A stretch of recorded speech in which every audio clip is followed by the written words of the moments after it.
Hello. Amidst looking through best books of the year lists, I always really enjoy finding articles where authors themselves recommend some of their favorite reads from the past year. And I like this for a couple of reasons. I mean, firstly, I'm just a bit nosy, so I enjoy finding out what some of my favorite writers have been reading recently. But also, authors will more often read older titles or slightly more obscure books that I've not heard of before. So I really enjoy looking through their recommendations. And just recently, I saw the New Statesman published an article of their books of the year, and it includes a lot of different authors recommending books. So I'm going to go through this article and cite some of these authors' favorite books from the past year. I won't go through all of them because there are so many recommendations that it would take a long time, but I'll put a link to this article below if you want to have a glance through yourself. So I've just kind of picked out some of my personal favorite authors, and they have recommended some books, some that I have read before, and some that I've been wanting to read, but yeah, also some that I've never heard of before.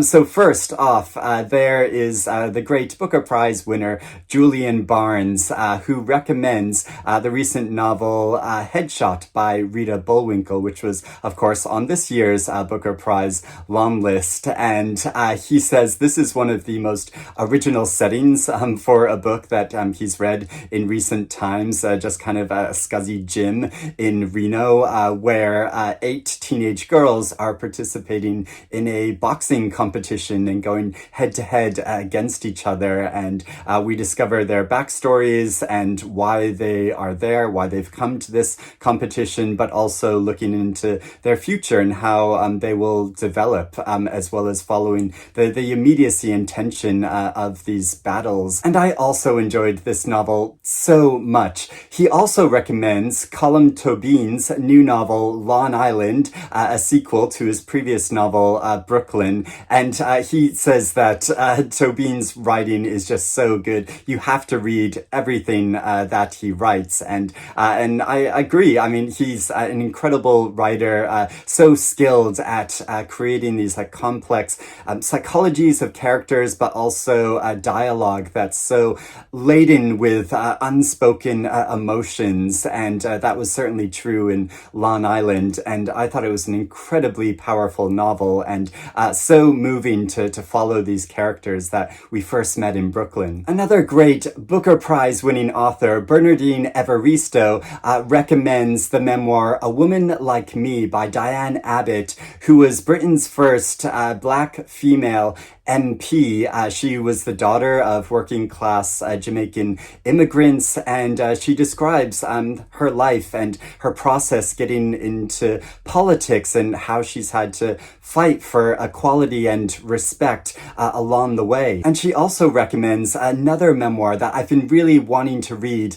A Thousand Threads by the great musician Neneh Cherry, who describes her life, her development, her creative process, and getting into music. Also how she's the daughter of a Swedish artist mother and an African-American jazz musician. And I think Zadie Smith has also recommended this memoir, and I love Neneh Cherry's music. I saw her perform in London once, and it was a great concert. So yeah, I'm really hoping to get a copy of this. The author William Boyd recommends Evie Wyld's new novel, The Echoes, which is a story set in a haunted London apartment. And he says he wouldn't normally read a novel narrated from the point of view of a ghost, but the way that Evie Wyld does it is so imaginative and really measured in her tone, which I can totally believe because I've loved reading Evie Wild's fiction in the past, which has this kind of creepy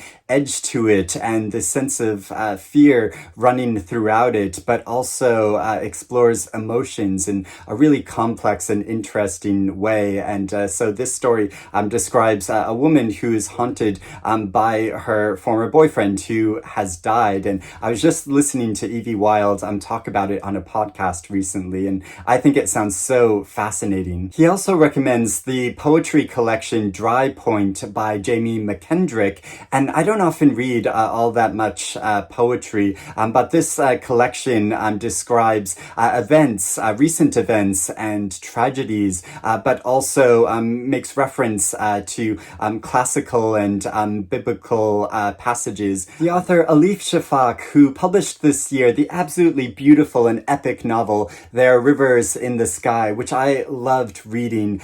She recommends an older book that's just recently been translated into English called The Uses of Photography. And this is a joint memoir by Nobel Prize winner Annie Ernaux and her lover Marc Marie. And I don't know how they went about writing this together, but when they were creating it, Annie Ernaux was undergoing treatment for breast cancer. And so they explore illness and desire and memory and love. And I think Annie Ernaux is just such an incredible writer. So this is a book that I definitely want to get. She also recommends the biography Survival is a Promise by Alexis Pauline Gumbs, which is a biography of the late, great Audre Lorde, who was a poet and a feminist and an activist. She was such a pioneer and really tremendous individual, and I absolutely loved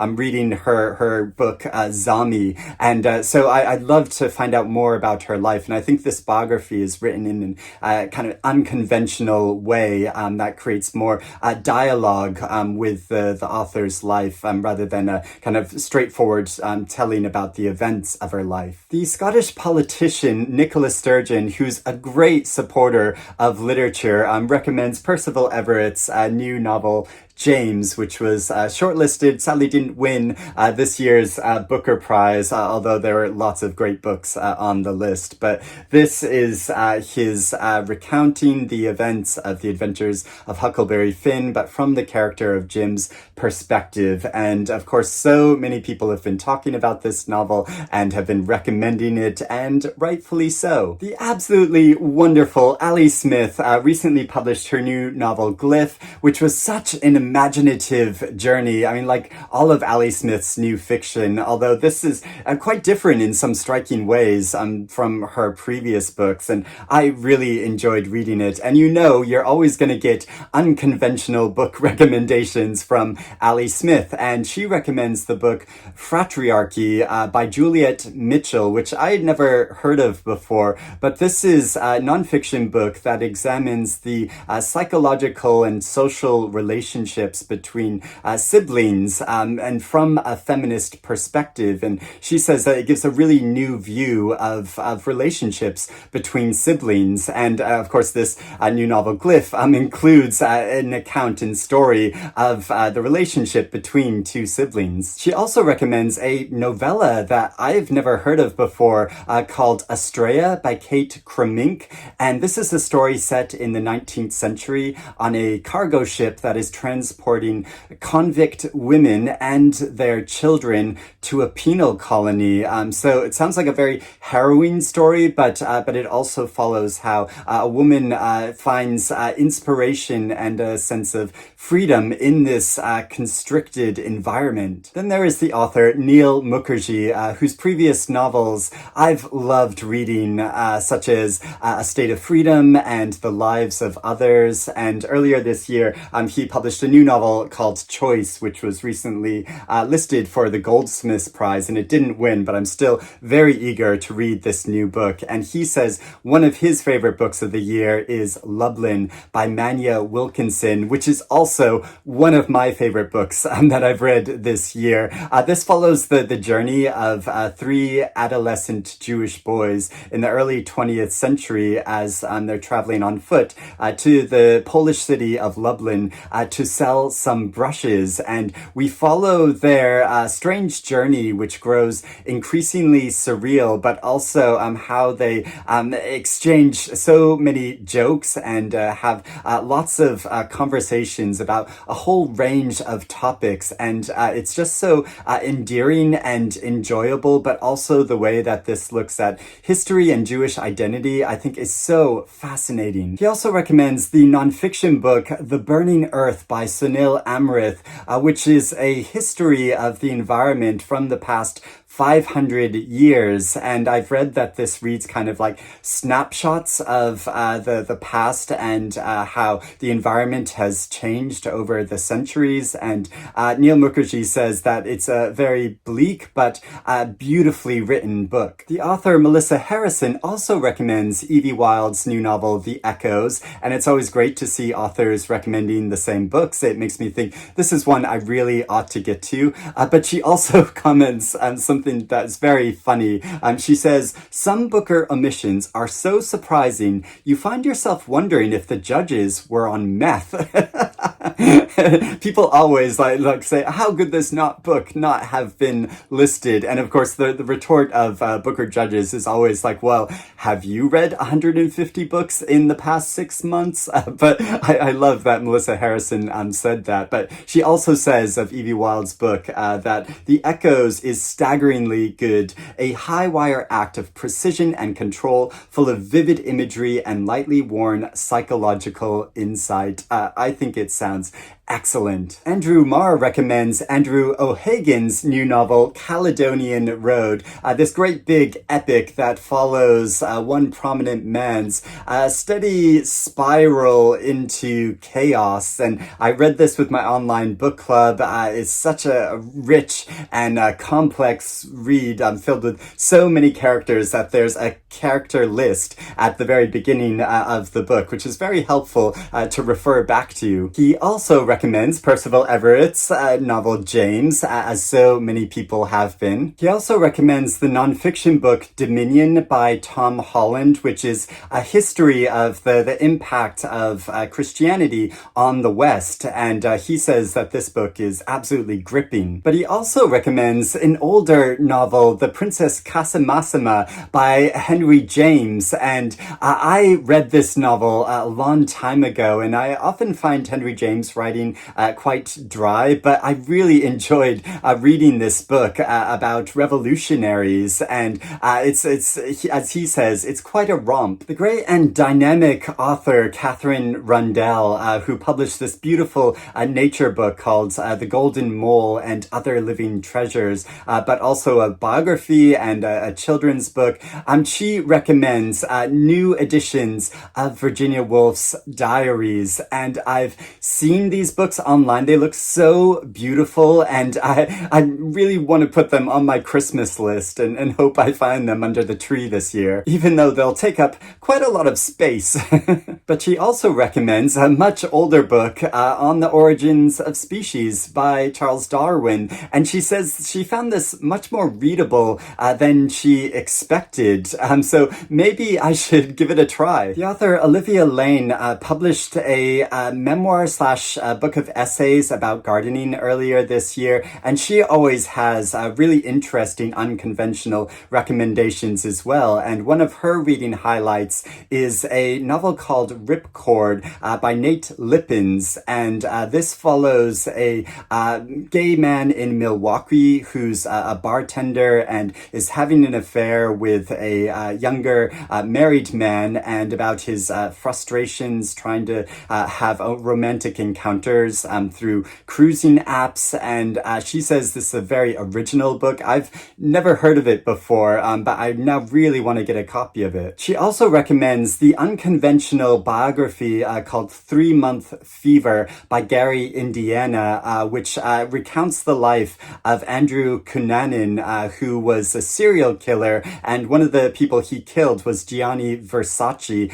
There was a whole TV series made about this, and he is such a strange and darkly fascinating figure, and I'd be keen to learn more about him. Jesse Armstrong, the creator of the great series Succession, recommends Zadie Smith's novel from last year called The Fraud, which was such a fascinating historical novel about a scandalous court case from the 1800s, narrated from the point of view of a woman who becomes caught up in this case. He also recommends Sally Rooney's new novel Intermezzo, the story of two Irish brothers who are grieving for their lost father and the complexity of their romantic relationships and their connection with each other. And I love what he says about this book.